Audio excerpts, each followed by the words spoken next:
This is Ibrox. So we have, at that point, stacked up quite a few league titles.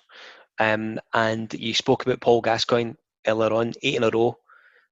He arrives. What can you remember about Paul Gascoigne playing for Rangers?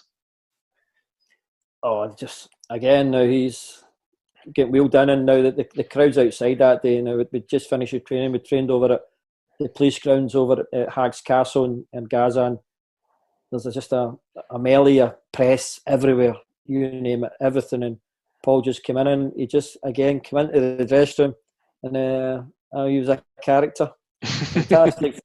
Fantastic football player, and was just right up there, just what we needed at that time. Just a genuine world class football player, but with a bit of madness involved in it. He blended into the dressing room, because now at that time there's a few characters now. Fergie, Bomber, the goalie, myself, and Coisty, and now a few of the quiet assassins. Now they're going about the foreign boys, but they're quieting about now their business. Well, they were quiet assassins, some of them, but you come in and now you get a chance of playing with like Paul Gascoigne, the club getting a chance to sign him, and it's a no-brainer. How does Gazza rate amongst the players that you've sort of played with in your career? And is he must be right up there, I would assume. In the top 5 I played with. Blow's up in there too? Yep. Cooper, Souness, McCoist. Good. Can't argue with that. Gascoigne, that'd be my 5-a-side team. I play with a goalie. That's it. And he was just come in and every day. But I said now it was away from football. Paul struggled. Paul just loved now, because he used to love his fishing, but he couldn't go fishing because it was pressed in the bushes and taking things, and he found that hard. But come a Saturday, come a midweek game, and he just get a chance to get onto the pitch. It was just again for Mo, just a release of energy, and he just enjoyed playing it. And that was the thing we always worried about with Paul. What was going to be after the football if there's no more football? Because he just loved it. He just now, even when away on European trips, he'd find kids playing with a ball, and you get Archie and the Gaffer pulling them out now like a tennis court now, day of games, not just get up to your room and get a kip. But Gascoigne, even if they're playing table tennis or badminton or something, he would find something and try and source something just to keep now. Oh, unbelievable! Frightening in terms of energy. The obvious story is that I think gets covered a lot as far as Gaza's concerned, was the fish in Durie's motor. What one? Jeez. That was his worst. That was your worst nightmare when you went away to training, because all the boys used to hide their keys at reception on it. Now with security, because if you got hold of your car keys, anything could happen. He'd go and hide your car and then leave you wee notes. Now, so you go and try and find your car. And for some reason, you always seem to pick on Dukey. He left Dukey's car in Govan Cross one day. Now, right in the middle of the Celtic area. And Dukey's going to be looking for his car and all that. And we just had these the bricks and mobile phones. Aye. He goes, nah, you're no hot. And Dukey, oh. But the day, because you said it was frightening, the day of the fish, how we found this compartment. And I just Gaza. Just the way it is. He goes, nah. Watch this, they'll not find this one. And now at that time it was like £25,000 car.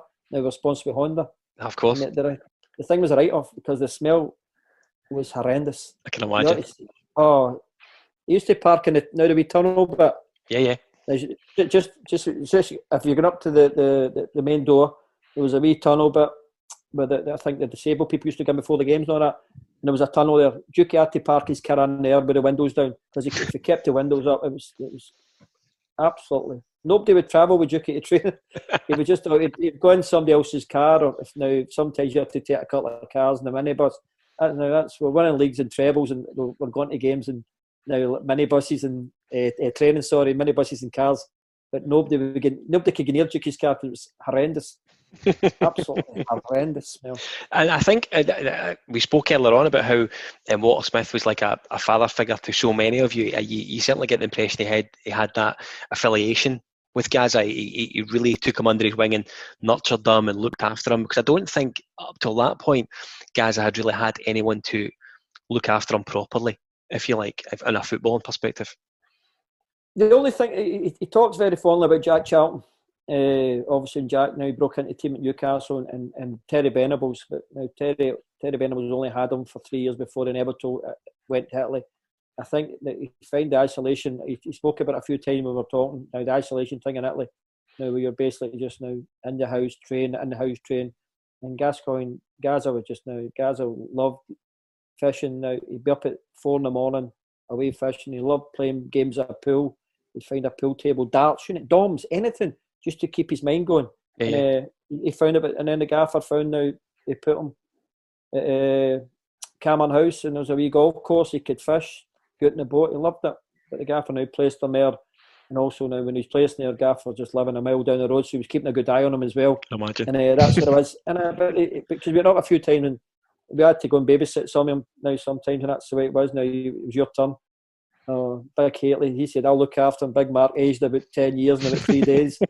Just now. He'd go away for training and Mark would be looking for him now. We need to go on training, guys would be fishing. Unbelievable. Him and McCoist must have been an absolute nightmare when they were together, were they not? They were a nightmare. That's when they were injured. Coisy would just wind Gascoigne up, and one day now Gazza had a nail gun and nailed all our stuff down to the ceilings and all that, now our shoes. And Big Mark took exception to his Versace tie getting nailed to the thing. Actually. So Gazza got a clip, but he was just, he couldn't, he was just, see when he was in the gym, he'd been in the gym thinking of something to do to one of the boys' cars or their clothes or something like that. And he used to turn up and he was an awful man for spilling food over himself.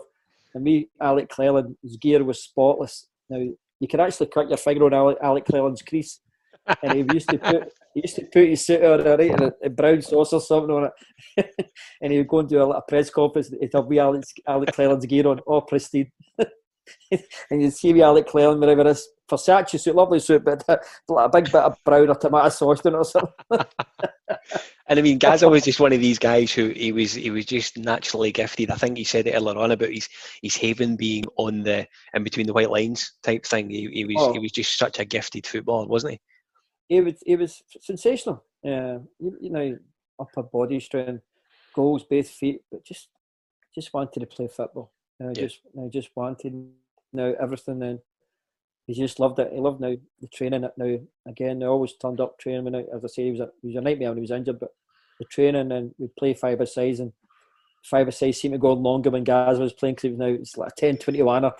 And his team, and on his team had to win all the time. It was just the way it is. And now everything about him, he was infectious, madman, but infectious. But what a football player! Fire's raging, I'm shaking. You wanna go?